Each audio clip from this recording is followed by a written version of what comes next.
Bueno, de hecho quería comunicar que a través de una resolución, una acordada en realidad, de la Corte Suprema de Justicia de la provincia de Santa Fe, fue un lapsus, de la justicia, puede ser también, a partir de este próximo lunes, es decir, del lunes 31, se van a reanudar los plazos procesales y por lo tanto va a reanudarse la actividad en el ámbito de tribunales.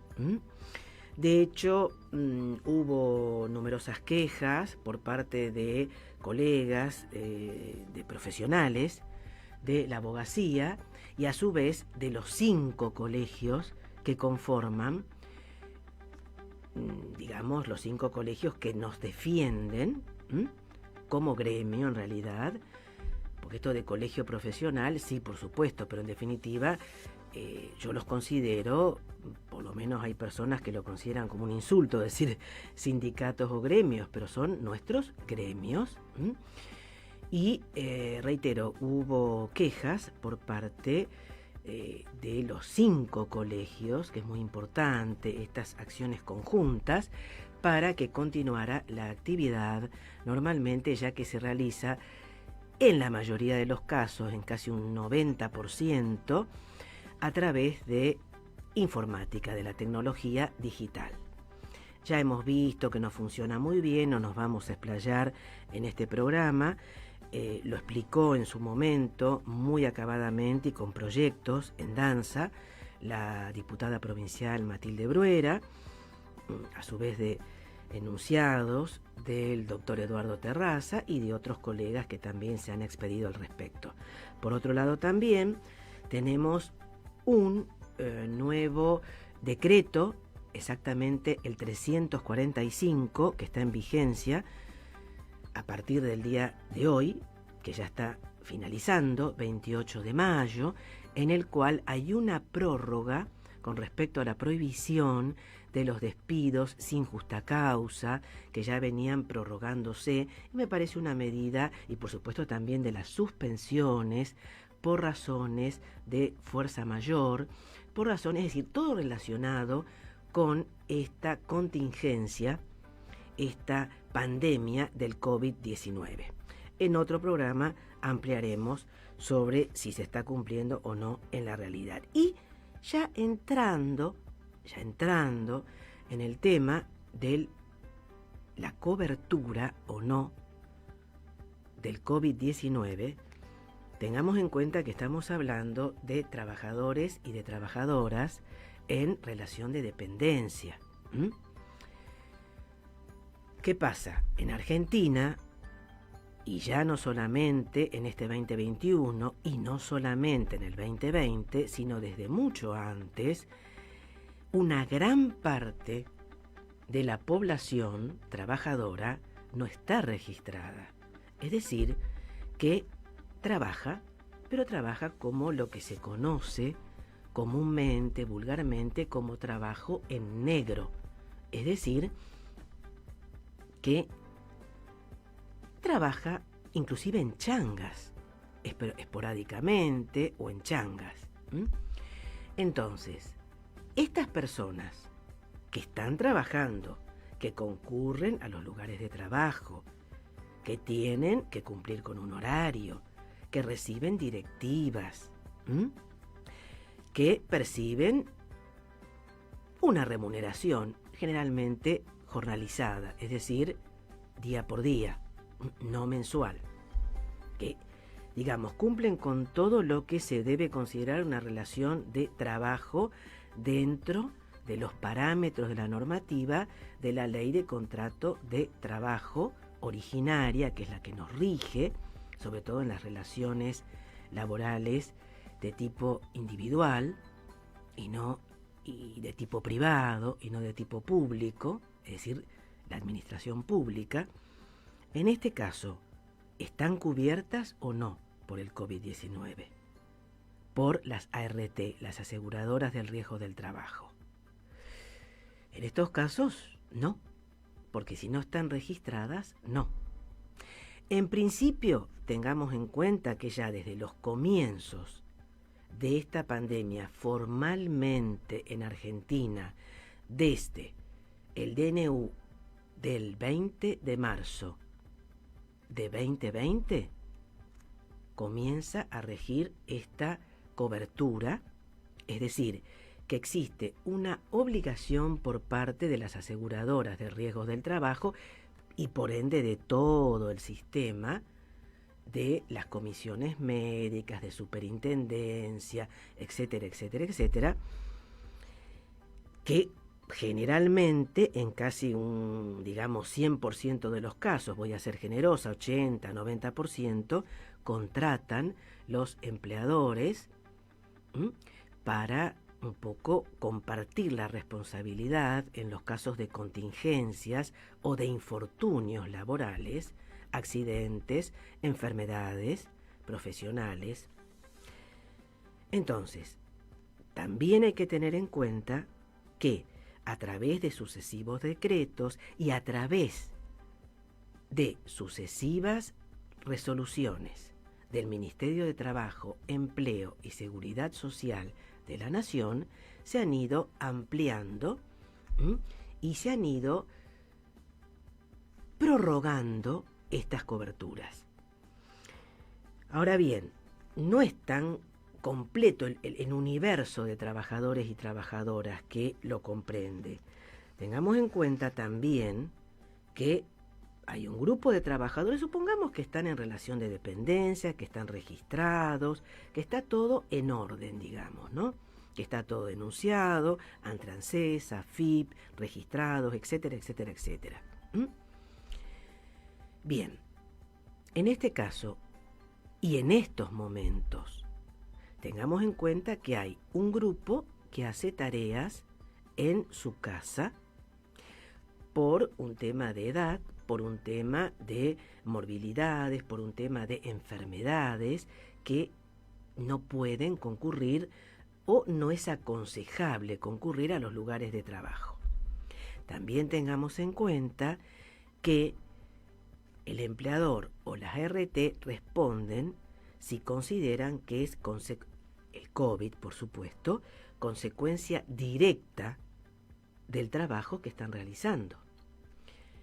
Por otro lado, la comunicación se debe hacer dentro de un plazo determinado, con constancias médicas, cumpliendo con toda una serie de requisitos que no son menores, que no digo que son imposibles de cumplir, pero no son menores. Y que por otro lado, si no se cumplen con estos requisitos, se lo considera como una enfermedad, el COVID, que no está cubierta y que por lo tanto debe hacerse cargo desde el comienzo hasta el final, que puede ser salvar la vida o la muerte. El trabajador, la trabajadora y en caso de fallecer, su familia si la tiene. Tengamos en cuenta que esto es muy duro. Estamos padeciendo índices muy altos de mortalidad en Argentina y sobre todo en nuestra región, en Rosario, en la provincia de Santa Fe y sobre todo en la zona de Rosario y Gran Rosario.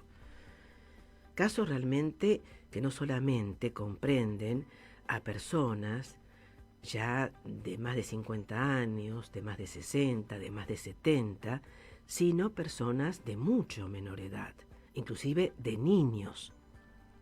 Por supuesto, ahí ya no estaríamos hablando, y digo por supuesto a pesar de que existe una enorme cantidad de trabajo infantil, que obviamente no está registrado y para nada, que es en realidad explotación infantil. Y en índices muy alarmantes e índices de pobreza cada vez más alarmantes. Por lo tanto, el tema de la cobertura o no del COVID-19 no es menor. Pongamos un caso de un sector que está muy, muy lastimado, muy golpeado, no solamente a nivel empresarial, sino fundamentalmente y por tiro de elevación, como se diría, con una frase más vulgar, ¿no? Los trabajadores y trabajadoras de ese sector, como es el sector gastronómico. La mayoría no está registrado. Trabaja un mes, trabaja 2, trabaja por hora. Si contrae COVID-19, ¿qué sucede? Conozco casos de establecimientos que por supuesto están con el sistema de take away, como se le dice, porque ahora se utiliza mucho los anglicismos, ¿no? Son maneras, en fin, de estar hablando de, de take away, llevar, traer, en fin. Bueno, que tienen 5 o 6 trabajadores que están con COVID y que se han ido contagiando. Y me han dicho, sí, están en su casa, pero no tienen ningún tipo, los compañeros, ¿no? Y compañeras, ningún tipo de cobertura. ¿Qué pasa con el sector comercio? Que son trabajadores y trabajadoras que han estado desde el primer día, al igual que la sanidad, que no los coloco en el mismo lugar, están en un frente de batalla muy duro, sanidad, y muy expuestos, terriblemente expuestos, y han sufrido bajas enormes con un nivel de estrés y a su vez de enfermedades muy severas y de agotamiento. Entonces, y también de COVID, por supuesto. Lamentablemente, por supuesto. En el caso de trabajadoras y trabajadores mercantiles, también. Lo mismo de empleados bancarios. Dentro de los porcentajes que llevan, ya sea a través de las respectivas aseguradoras de riesgos del trabajo, de las más importantes, Provincia, Swiss Medical, en fin, no quiero dejar de lado, pero bueno, en general, y sobre todo de Superintendencia, que depende del Ministerio de Trabajo, Empleo y Seguridad Social de la Nación, ¿no?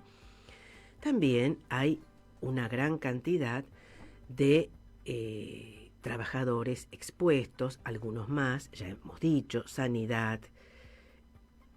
Tengamos en cuenta también que dentro de estos decretos y dentro de estas resoluciones, tanto en el caso de despidos, porque se relacionan mucho, ¿no?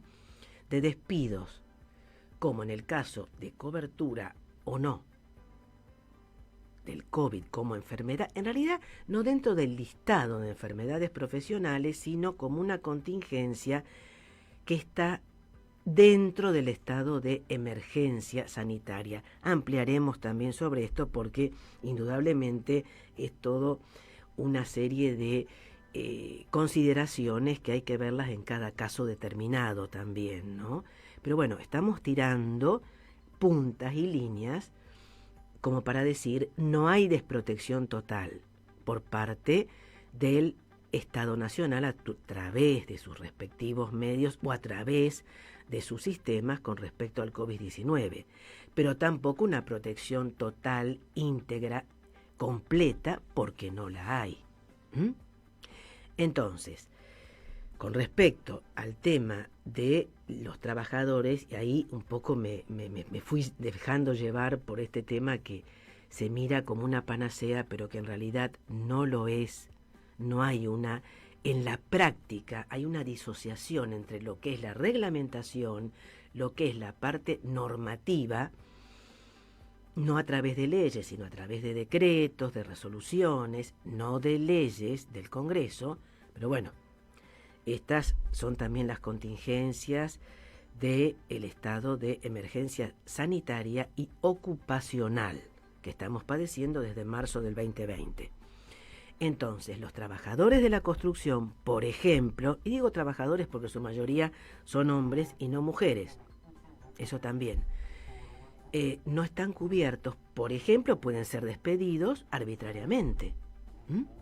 Esto también es una falencia. No veo que el gremio tampoco realice campañas en defensa de esto. Lo mismo en el caso de las coberturas. Por eso, no quiero ahondar más en este tema, vamos a seguir hablando sobre el mismo, tiene numerosísimas aristas, tengamos en cuenta, reitero, En Argentina, sí, hay cobertura por el COVID-19 por parte de las ART, reitero, pero referido al empleo registrado, y en Argentina hay una enorme cantidad de trabajadores